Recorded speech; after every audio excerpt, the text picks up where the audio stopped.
Hello and welcome to Confounded TV. My name is Alistair Campbell.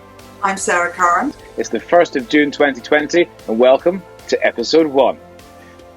So hey Sarah, so what's happening? Well, still in lockdown. Yeah, still in lockdown, that's very sad. I know. What have you bought recently online? I can't answer that. What have I bought recently? If you really want to, actually what have I bought online recently? I bought a GoPro battery, I bought a mountain bike and pedals and a helmet and stuff to go cycling, along with almost everyone else. Yeah, exactly. And your Lycra? No, yeah, well, one pair of shorts, yeah. I'm not a big Lycra fan. I hope you wash those more often than you cycle. Actually, I got them about 4 weeks ago and they're over there and they're still not washed.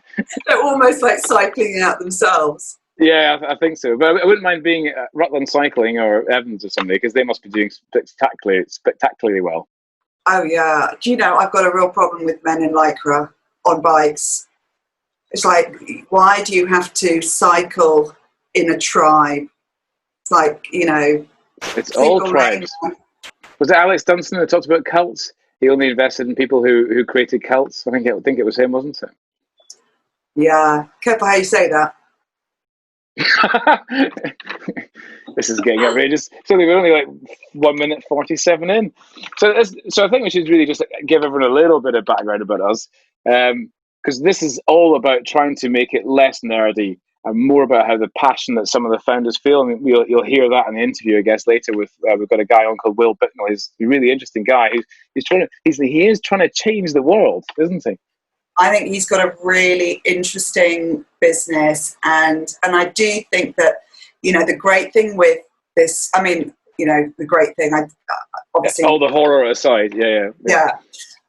Is that it's forcing us to, reevaluate, you know, where we live, and what we do, and that work-life balance, but also it kind of brings out the creative sort of mindset. And I think Will's a perfect example of that. I think his story is incredible. It is, and it's interesting because a lot of the Silicon Valley guys talk about UBI, Universal Basic Income. And of course, it is in effect being tested. And I know Spain has just brought in that they actually are going to bring in a UBI of about €500, rising if you have dependents and there's more than one in the household or whatever. And you wouldn't have Will's business if you didn't have the furlough, scheme the government's done, right? So would you have more of that if you had UBI? That's the really interesting thing. Yeah, absolutely. Because maybe then people, rather than working because they have to work in a job that they can't stand, maybe it allows them the mental freedom to think differently. And then would that country who does it first get a huge advantage? You can see why the Silicon Valley guys do it, but they do live in a, with all due respect, a slightly different world to perhaps some of us. It's a very Scandi thing. I imagine it'd be very kind of, it's very big in, it'd be very Danish or Swedish or, the real sort of... And some of the biggest startups from Europe came from there. Spotify, Skype. Yeah. I think it was. I'll better find out my facts. Are you blagging there? I am totally blagging. Yeah, that's the whole point of this. And I think if we can bring across some of that and get these guys on as well, we've got some great names which you can't see yet because they haven't confirmed, but we do have some potentially really exciting people to come on. And also you've got at the moment you've got it's worth telling them your background, because I think right now retail is in a complete state of flux, and you understand that space very well. Yeah, I've been in retail now for sort of nearly about 18 years, and I do like times where you have to re-strategize, reprioritize. It forces you as a business to look at actually, to get away from that, this is how we've always done it.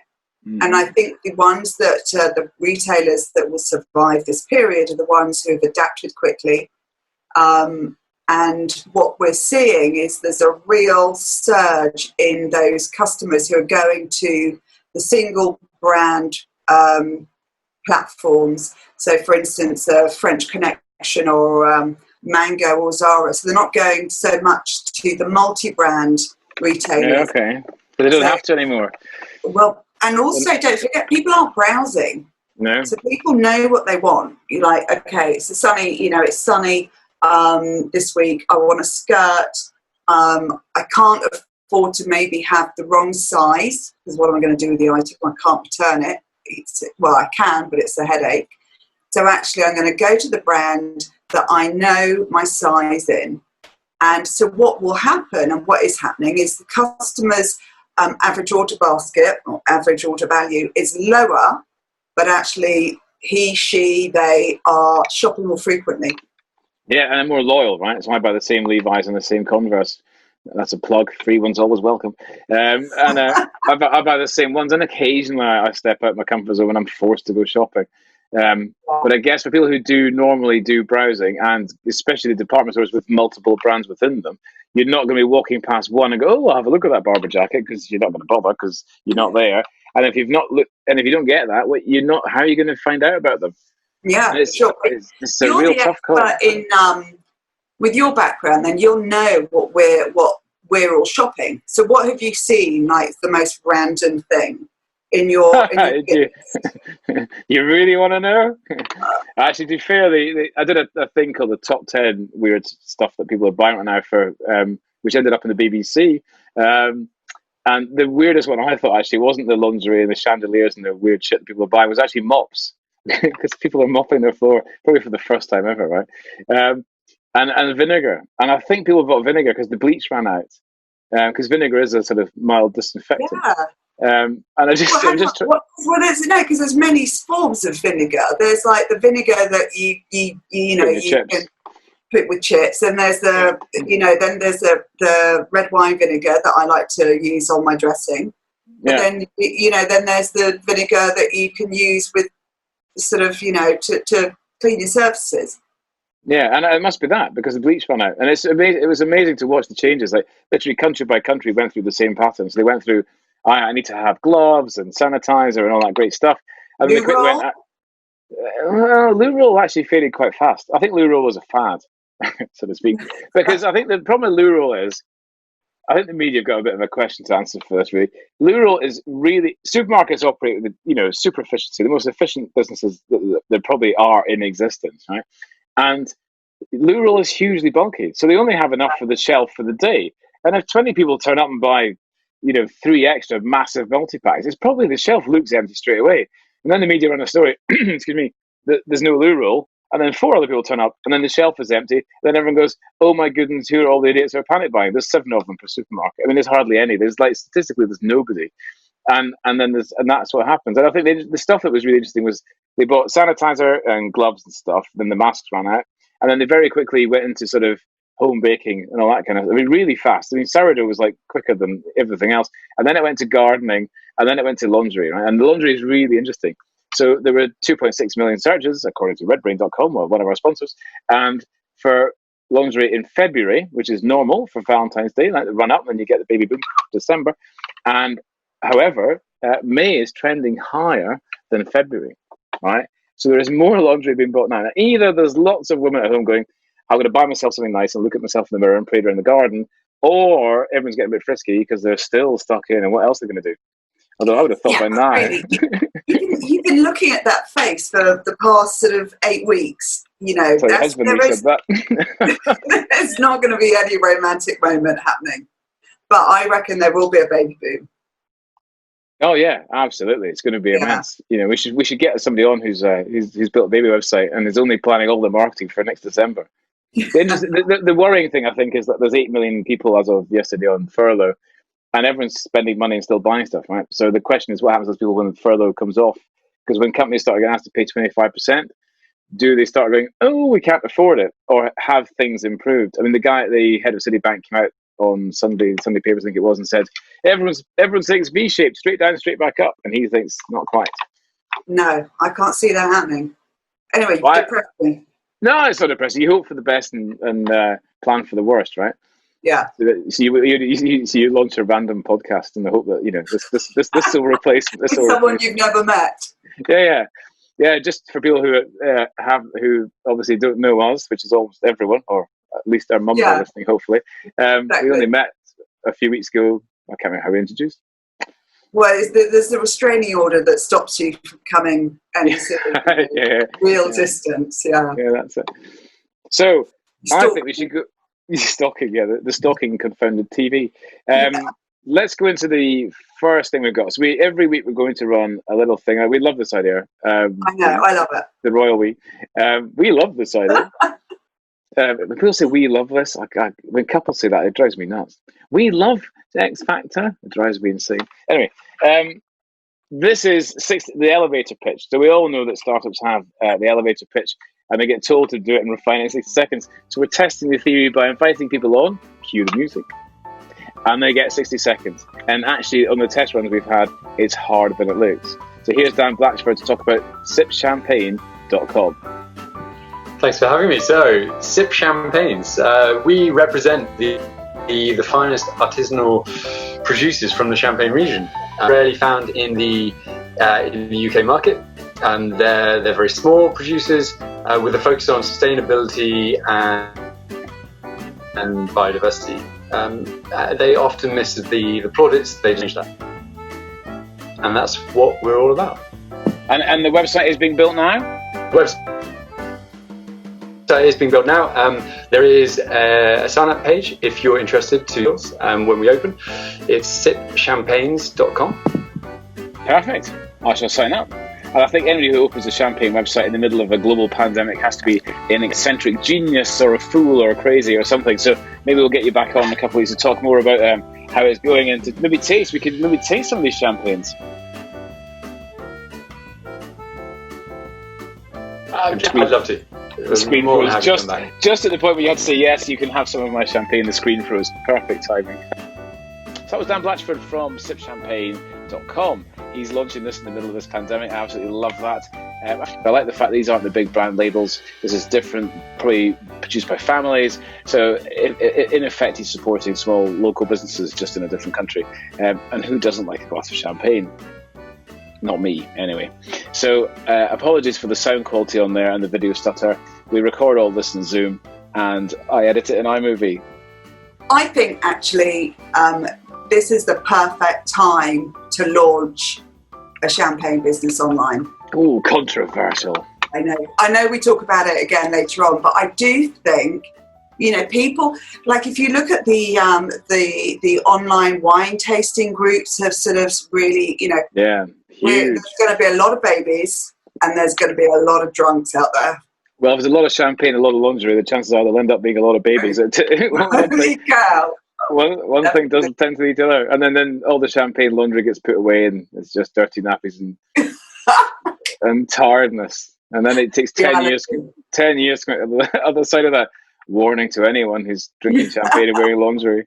Exactly. Yeah, I think we should get him back on. I think it's really interesting because he's doing that with a friend, and the friend's like super into champagne, knows all the I was going to say brewers, but I don't mean all the vineyard owners in Champagne. We even talked about doing a special episode where we'll go out there and actually meet some of them, and when we're allowed out, we'll take the Confounded TV van and go and taste champagne for a week. But also, those regional and artisan champagnes are probably they're going to be much more affordable, but also they're going to be nicer than the larger, sort of generic known household brands. So actually you can... Brave comment. Well, I don't drink anymore, so I'm okay. Oh, you're okay. I think all the big brands are fine, and some of them I might bring them on to talk about it. No, I think you're right. I remember I did a tour of that bit of France, and I know nothing about wine. And actually, you could buy it was like, because the tax is different over there.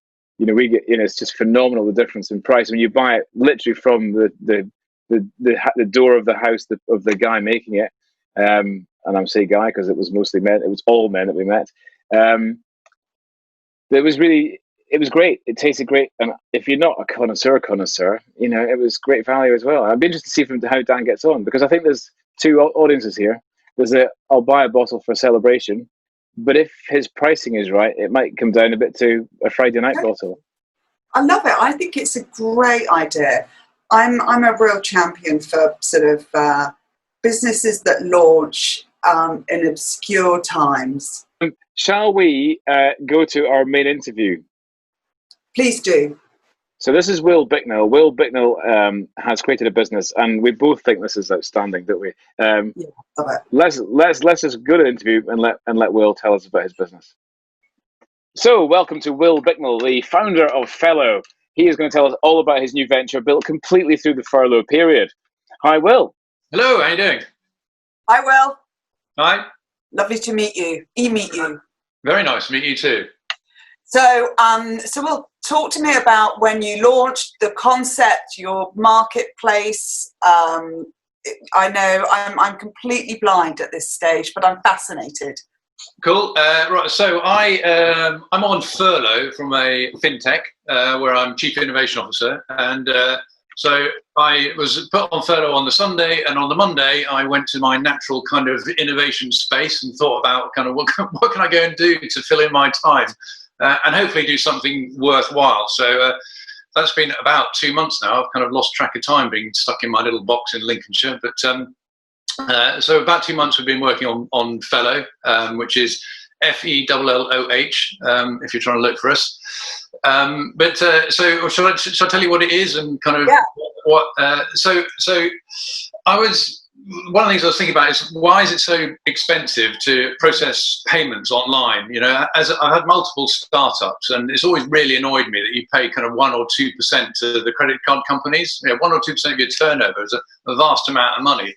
Yeah. And then particularly, I sort of saw how much the charities were paying to process payments for process donations. So like this 1 or 2% was getting eaten up by the payments companies, the credit card rails.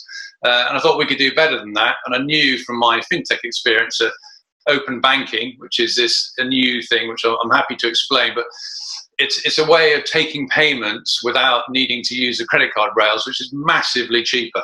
And so I thought, well, we could build this thing and it can actually help the charities to collect far more in donations and pay far less in payment processing fees. So, and I think I completely get, therefore, where the product sits and also the relevance of the product given, particularly the Sir Captain, or is it Sir Colonel Tom? Captain Tom, yeah. Sir Captain Tom, as he is now. And the Just Giving platform that then took their sort of 2% of a substantial amount of millions raised.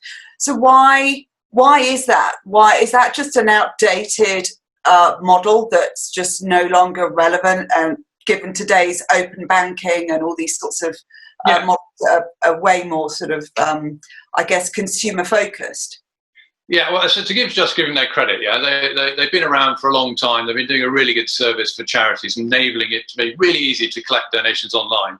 But as you say, it's kind of built on old school technology now, and I'm saying old school in terms of credit cards were the best way to take payments online. But in the last, open banking hasn't been around terribly long, and really only in the last sort of 3 to 6 months has it become a viable alternative to do things. Now we can use that to vastly reduce the costs of taking payments online. So it's a kind of a time and a place thing. The technology is there, and it's crying out for some really good use cases like this to sort of demonstrate why it's good and get it out there to the masses. I love the fact that you were on furlough, and it was kind of like a hot minute that you kind of gave yourself a weekend, and then you were sort of straight back into, okay, where can I focus my problem solving issues or sort of skills rather. So what have you launched?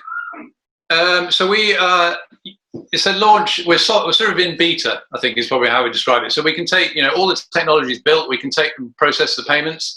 We're just probably in the next week or so we'll be live on some third-party websites. So there's been, getting the technology up and running. We did really quickly. It only took a couple of weeks, but it's sort of a bit of all the legal mumbo jumbo you need around it. Because it's, we're processing people's money, so we've got to make sure we do it securely. I imagine that is the where the red tape comes in from that perspective. And so, in terms of your previous role, what are you gonna do? Well, when I go back. Yeah. Well, I think I'll kind of cross that bridge when I come to it, I suppose. Hello, Oakbrook, are you watching? Nobody's watching. You're absolutely fine. Nobody's watching. I can guarantee you that for at least a week. Yeah. My mum's going to watch. Yeah, that's true. Yeah. So look, what's going to? I think I'm in furlough. I'm in a state of I don't know exactly what's going to happen in the future. I'm just going to have to make it happen. So we've got this opportunity to grow a business. It then gives me the choice of what next, rather than just relying on somebody else to dictate what happens. So you're going to need to go for any funding. We've gone for a little bit of friends and family funding, but the beauty of the furlough scheme is we are earning a salary as such from the existing employer, but we're not allowed to do any work for them. So that means we need to raise less money than we might do normally. So we've got a little bit of runway to prove it out, get enough customers on board, and then we can go for some bigger funding, or perhaps we might be able to even bootstrap it from there. Yeah, absolutely. And so are you going to focus on the any particular part of charities? Because I imagine it's almost like a spray and pray. It's so vast. Have you kind of identified what your go-to-market sort of D2C strategy is for kind of consumer engagement, and therefore then the brands coming on that you're going to be working with? Well, it's a bit organic at the moment. So who have we already got connections with? Because we need a few brave souls who are going to go, yeah, I can see what your vision is. We're going to integrate with you and get the payments up and running. So, and that comes from people who know me and know some of the other members in the team. So I wasn't quite ready yet to release all the names, but I've got some pretty good contact with some enormous charities at quite a high level. That would be quite exciting if we can get them off the ground. And and they're real household names. So people see, right, these guys are using this payment system, and this payment system is doing. We're a social enterprise, so we generate the majority of our profits. We give away back into charities and other social enterprises. So. If they can help us get that message across, then hopefully it's a bit of a snowball effect. And other people go, "Oh, great! This is the better way to pay." Yeah, well, you're kind of disrupting that sector that that I imagine is vast. But actually, it's been in the news how disruptive or how impacted rather the charity sector has been with all the events such as the London Marathon being cancelled. But then I think also it's highlighted the commission that they take, and I think to have a new sort of brand come in and disrupt that sort of traditional established. I mean, it's in itself it's not a terribly sort of old existing market, but yeah, I mean things change so quickly these days, especially with fintech. Yeah, so I think we're trying to do a number of things. One is we're trying to just because we're a social enterprise from the get-go. So what we're trying to do is build a socially responsible business. And what that's been brilliant for is attracting talent. So, we've had people who've volunteered their time to help us build this thing, and for nothing in return other than the fact they want to see, a business like this succeed. Which has been great. But we're also, for the charity sector, opening up new ways for them to get donations. Because our vision is that people will pay by fellow anywhere on the internet or anywhere digitally. So if you go to ASOS, let's say, and you're buying your new swimming costume for your summer holiday, you can choose Visa or MasterCard or PayPal, or you could choose fellow. And the reason you choose fellow is because we are saying we're donating the majority of our profits to social enterprises and charities. We also, for every time you use that button, we give 10p as part of that. To these charities. So there's a real reason in the checkout space to choose us. Because you don't really care whether it's Visa or MasterCard, it's just whatever happens to be in your pocket. So we're trying to change how consumers do things in checkouts to deliver good, improve what we can do for. Here's a question. Sorry, sir. Here's a quick question. Do we have any idea of the number of transactions that take place across e-commerce? Because that how many? 2.7 billion. I think I've just made that up, but it's roughly. It sounds like it's straight from the Department of Made Up Statistics. It's fantastic. I have got the numbers somewhere. I need to go and delve into my computer, but it's massive. I mean, the number of online transactions is just in e-commerce is huge. But actually, you know, this what we're building doesn't just serve e-commerce. So you can imagine your electricity bill. You know, if you want to make a payment on your electricity bill, you can use, rather than using the card rails, you could use the open banking rails. So any payment you make, not just in e-commerce, we could help solve for.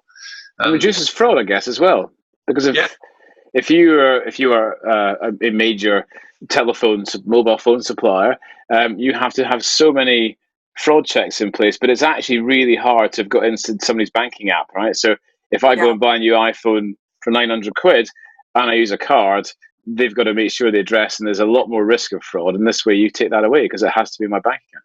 Exactly. Yeah. So you've got the existing extremely high quality bank fraud protection going on. We have to do secure authentication to the bank. So that's already regulated and tightly controlled. So there's very little chance of fraud there. So the actual process is robust against fraud. But the crazy thing I've never really understood about credit cards is, why would I give you all of the information you need to go and make a payment anywhere in any place? And with our process, you don't give us any information. All you're doing is we're transferring, we're telling you what's the bank account number and the sort code that you need to send money to. So it's kind of, makes it really hard to do fraud with it.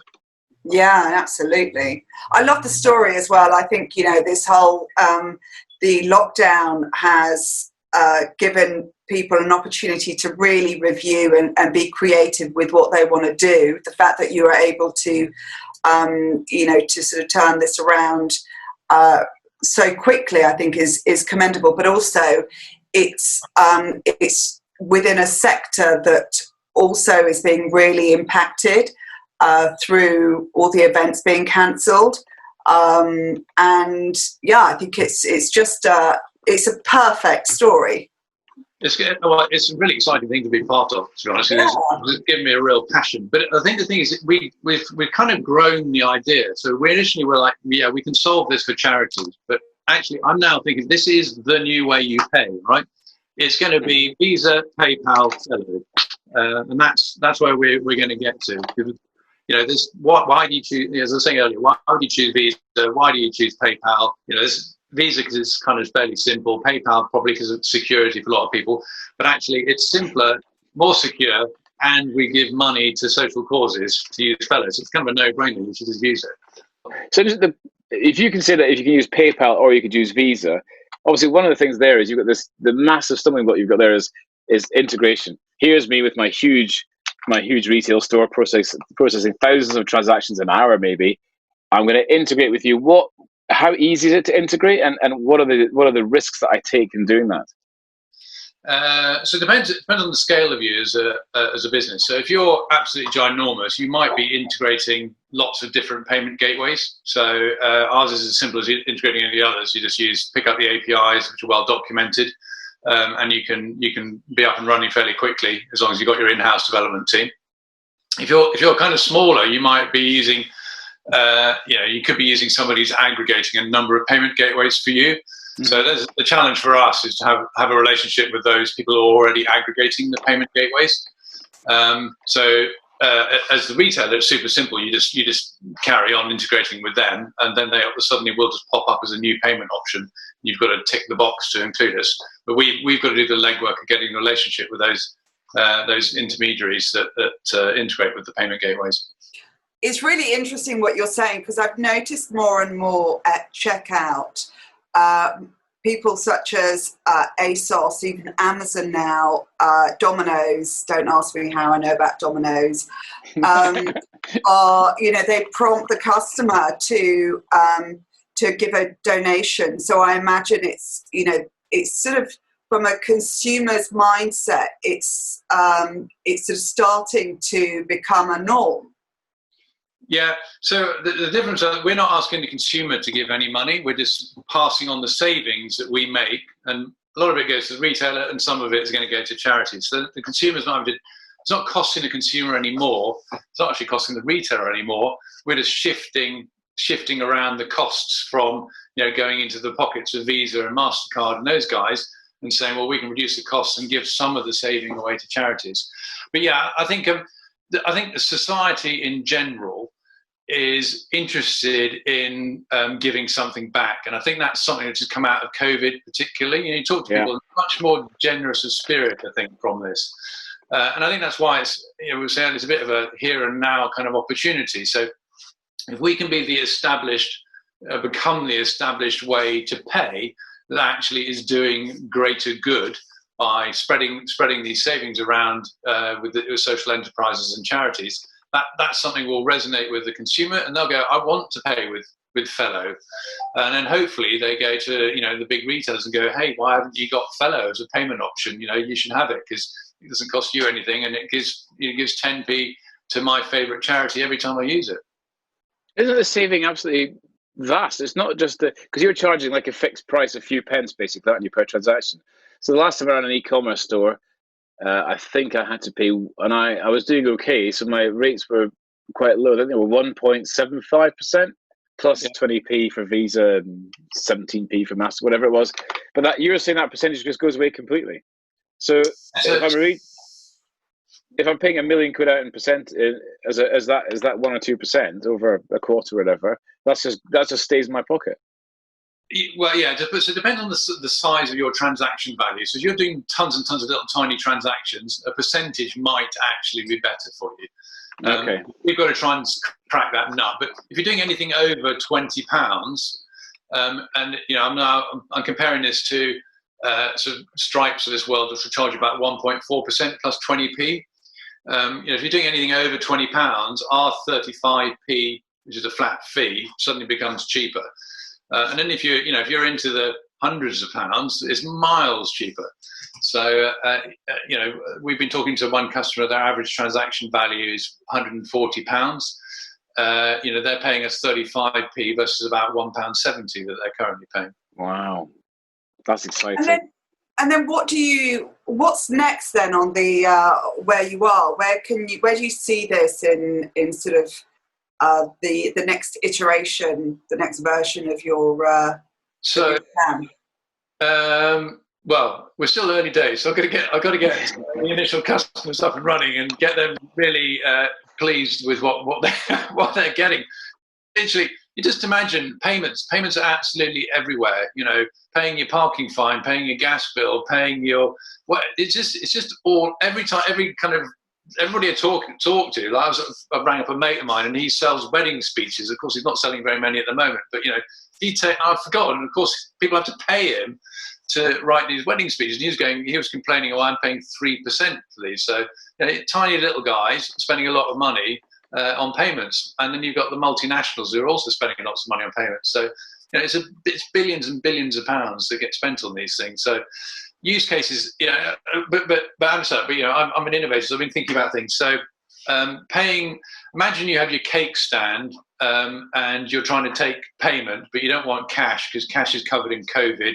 Cash is a nightmare because somebody's got to take it to the bank. The bank will charge you to deposit cash. So you can get a little QR code that you can put on each of your cakes. You don't need to install anything on your phone. Scan the QR code, it will pop up with the price. You hit send, it will then pop up on the other person's phone. Those things are relatively trivial for us to build once we've got the sort of fundamentals built. But am I being really, really thick then? Because I would go to the cake stall at the Great Cake Show, and I would just tap my contact list. What's the difference? Well, it could be the price will be the difference at the end of the day, and so price in terms of the cost per transaction. You've got you've got to have paid 200 quid a month to get your little contactless reader or your Square thing or whatever it is. So you've got to shell out quite a lot of money to even be able to take credit card payments or debit card payments. With ours, we could literally get you up and running in 5 minutes with your mobile phone for free. For free. And we just that's amazing. Transaction. So basically, you've got the timing where people want to save wherever they can find some saving. You can reduce their costs. You can make it easier for the consumer. And I guess for people like subscription services, it'd be so much better if I was subscribed to Hello Fresh or one of those that actually it was just connected like that, and every month the money actually came in my bank account, because it saves everyone all the card fees. It literally just cuts them straight out the loop. Yeah, so the subscription one is interesting because you currently it's a little bit difficult for us to do that because you have to authenticate every single time you make the payment. So, but in about 6 months' time, you'll be able to give us long-standing authentication. So if you agree, like once every month, I want to do it, that will persist. At the moment, it doesn't, but that will, you know, let's say in 6 months' time, that will be solved. But yeah, and then that use case is covered as well. But I think it's really exciting. I was just going to write down on it. I know what you were going to go excited. I'm just like, but you know, the credit card companies aren't stupid, right? You know, they've got a lot of smart people. Everyone's looking at open banking. Yep. They must be looking at it going, people like you are exactly the threat that they must see coming up in the future. So what is going through their minds in terms of like, how do they mitigate either you impacting on their business or them changing their business to effectively stop you? Well, I don't know. Maybe I should answer this in a way. But you said there are a lot of them. I think therein lies their problem. They have a massive cost base that they've got to try and support. Okay. It's really hard for them to pivot and go, hey, I'm going to embrace this really cheap technology where there's very slim margins in it, you know, compared to what we're used to, and suddenly like erode our existing business. That, you know, some of them might try it, and do it. And I mean, some of them have tried it, in fact, actually, and haven't really worked because they've tried to apply the same costing models as the existing credit card rails. Now, and there's, you know, I'm totally aware that if they suddenly sort of set up a team of guys and they could have a go at doing what we're doing, no problems at all. They've got the skills and the wherewithal to do it. But I think, you know, if we can have a strong enough brand that resonates with people, and we can start to get some traction, then I think we've got, you know, a chance of competing against them. And also, you're relying on one thing there. If a big corporate takes a bunch of smart people and puts them in a room, what happens is a bunch of smart people sit in a room, and 6 months later they take them out of the room and go, that didn't work, and they put them back to the normal jobs. We all know that corporate innovation, and I've done a few corporate innovation labs in my time, got great ideas because they pay people like us to go and invent shit. Got great ideas because they pay people like us to go and invent stuff, but delivering it gets lost in the complexity of the project and the team and the endless reams of paperwork that seem to go with corporate. So I would be less concerned about them actually innovating, and just stifling is more likely. Yeah, and I think there's a couple of things in that. So it's the passion that you've got to want to do something, right? So we've got a group of people. I'm not paying them any money, right? They're doing this because it's a passion project. So they're really excited about making it happen. And to your point, I've seen it before. I've talked about, you know, you've had startups, like I've had startups, and you kind of you come to the conclusion you could walk into the boardroom of a big company and tell them. You could probably give them the paper about how to do it, and you could guarantee in 6 months' time they still won't have done it. But yeah, we've still got to, you know, they can do it. So we've just got to just keep on moving quickly, keep on doing something, and keep on considering like what's important for the customer, the consumer is. Why is the consumer going to choose us? I don't think a consumer is any allegiance to Visa. No, none. The opposite. Yeah. So there's an opportunity for us to give them something that they could have an allegiance to. Totally. And also it's the any disruptor in the sector is the tanker and speedboat, you know, sort of analogy. And, you know, and these sort of established sort of the Visas, the MasterCards, they just can't move. They can't pivot quick enough. And also they're, you know, they're a hefty cost base. So there's a reason why, you know, they have these high commissions as well, because actually their business needs it and it's crippling without. So from my perspective, it's the perfect situation where you've got an established market that's in a flux of disruption anyway, because everything's moving more digital. And, you know, and then you look at the banking sector and the likes of Revolut and Monzo and the huge success and the breath of fresh air that these brands are to the consumer, actually. I think consumers want option. Question, does it work with Monzo and Tide and all the challenger banks? Well, probably the best way is if I try and show you, right? So this is what it looks like. I don't know if is that blown out on the screen? You probably I'm just going to apologise now for those listening on the podcast. Yeah, is it? I don't know if you can actually see it. But anyway, I'm going to do donate now, and then what it's going to load up the lists of banks that we work with. So who did you say? Monzo. There you go. Monzo. Yeah. You can do it Monzo and then Revolut. I don't have a Revolut account, but I do have a Monzo account. Perfect. And so it all works with all the challenger banks. So basically, you've got complete coverage. Yeah, fantastic. And that is. Yeah, so complete coverage in the UK. In Europe, there's about 80% coverage, and then it can spread out beyond there. So when do we get you back on so you can tell us about your first customer? Well, I don't know. Maybe the end of this week. Wow. Okay. You're on. I think, like I said before, it's we're just getting the legals drawn up. So I've got somebody who's just waiting to sign the legal, to make sure that they're protected. Was the lawyer free? Yes. No, really? Yeah. You are master. You are master startup. She is. Yeah, no, honestly, our lawyer's been absolutely awesome. It's not your wife, then? No. So Natalie from Lawbox. Let's give her a shout out. She's been fantastic, and she's not just any old lawyer either. She is a lawyer in the payment space. She knows all of this stuff inside out. So. And she's been fantastically helpful, really lovely person as well. So, yeah, like I said, I mean, this the whole thing about people are kind of excited about what this can do, so they're giving up their time to help us kind of get it there. It's not supposed to give up the time, is it? I think I can feel the excitement in your voice. I mean, you and I have, for Sarah's benefit, you and I have known each other a while through a number of startups.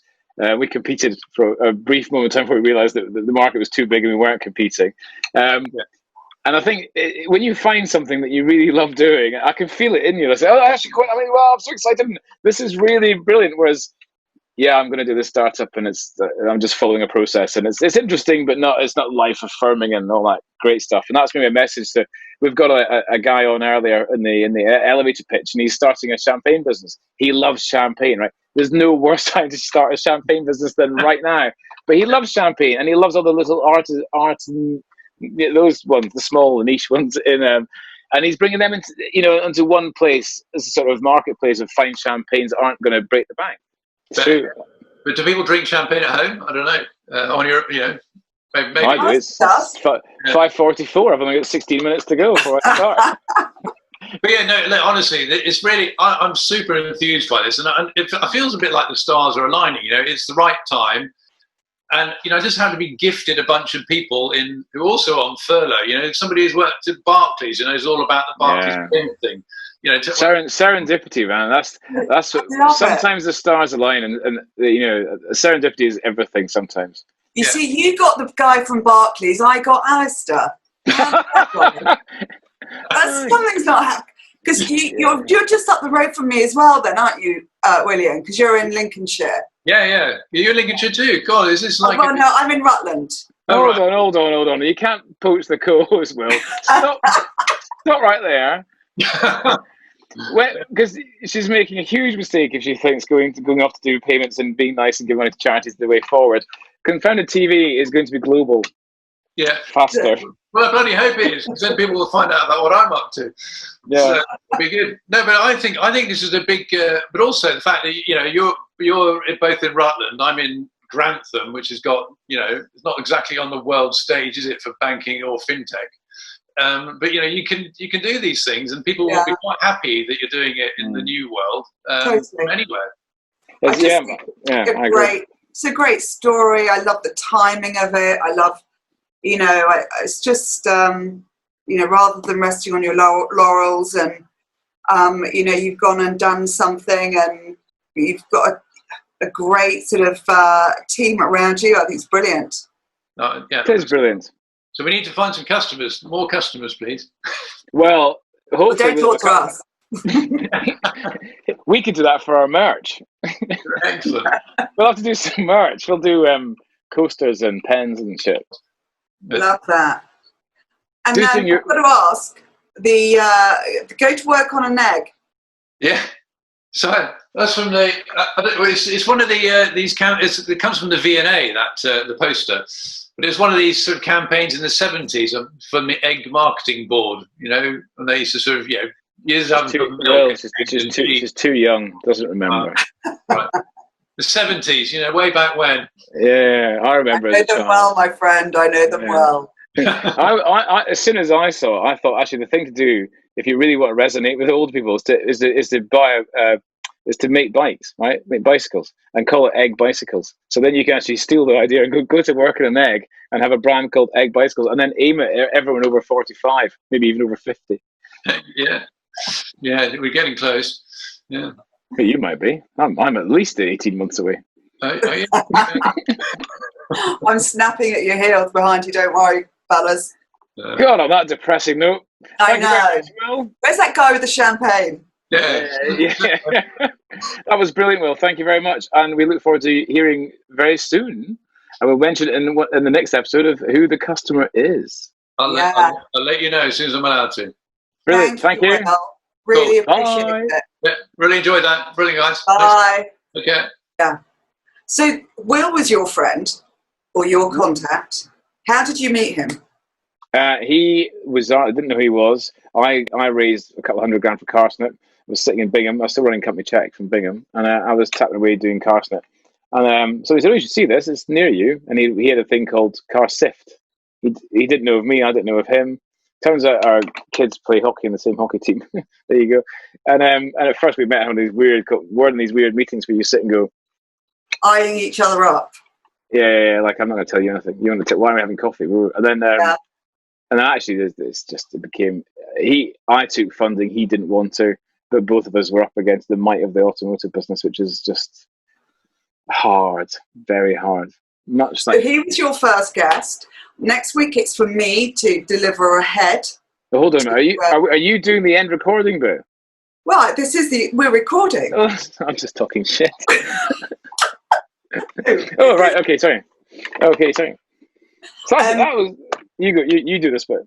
So we are each bringing a head to a recording each week. So Will was yours. Yeah. So now it's for me to go through my little Rolodex of two, other than my mum. Yeah, your mum can come on. Yeah.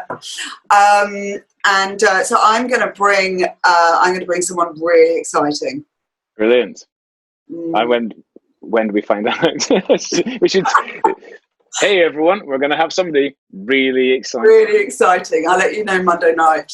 Okay, and we also have a really great guy who's very young, building a business which could have been catastrophized, if that's a word, by COVID. He came to me for a bit of advice. I said, wind it back a bit, but carry on, do it locally. And he is, and it's working. And he's going to do the 1 minute pitch.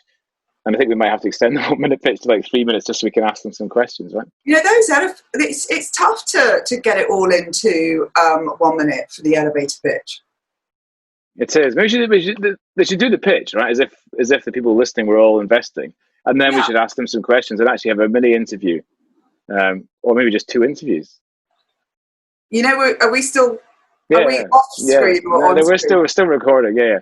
Because Okay. if we have 2 interviews, we have to make up less stuff, and it's probably more interesting. Yeah.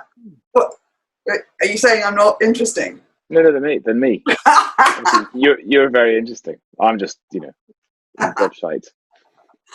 So on that note, let's wrap up episode 1. Thank you, all 3 of you, for listening. We're incredibly grateful. Thanks, Mom. Yeah, thanks, Mum, and my sister. And if you want to sponsor us, it's really cheap right now, but getting quick, because within a year, it's going to be expensive. Love you. We'll give you your own little shout out. We could even put a little sign up here, because obviously this is not just a podcast. You can also watch it on our YouTube channel, which we're still waiting for the custom handle for, but there'll be a link on the podcast description. So professional. So professional. So professional. Bye, everyone. Bye. Bye. Bye, everyone. Bye, Alistair. Bye, Sarah. Speak to you later. Cue the music.